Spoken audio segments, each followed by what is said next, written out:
السلام علیکم. دوه ډېر افسوسناک واقعیات شوي دي.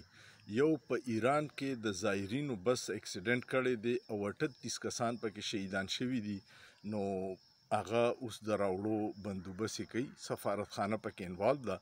او دویمه په کچ علاقه کې ډاکوانو د پولیس باندې فایرنګ او راکټ لانچر لانچ ایشتي دي او په هغې کې 12 پولیس والا شهیدان دي، 15 شدید زخمی دي او څه پکې لاپته دي.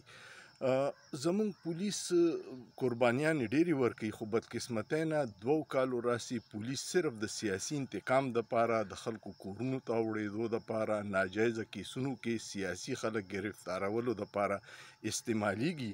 نو که چېرې په وخت د کچې د علاقې د اپریشن کار کړی و نو اوس به دا افسوسناک واقعه نه وه شوې. څلورمه خبره دا ده چې د کچې ډاکوانو سره ډېره جدیدترین اسلحه او بکتربند ګاډي دي او پولیس هغه ټوپکې کار هم نه کوي. نو چې 40 ارب روپۍ په فایروال لګوي او د خلکو اوازونه بندوي، د دې نه ښه نه ده چې پولیس له جدید اسلحه ورکړي او اپریشن دغه علاقه کې وکړي. ښه کو دا واقعه چېرته په خیبر پښتونخوا کې شوې وه نو پته نشته چې اوس به کم اپریشن شروع شوی وي. خو چونکې پنجاب کې دا کچې ډاکوان دي او د هغې سهولتکار بیا د پکې ډاکوان دي، کم چې په اسمبلو کې ناست دي، کم چې د هغې ځای وډېرهګان دي. نو ځکه د هغې خلاف څه کاروی نه کیږي.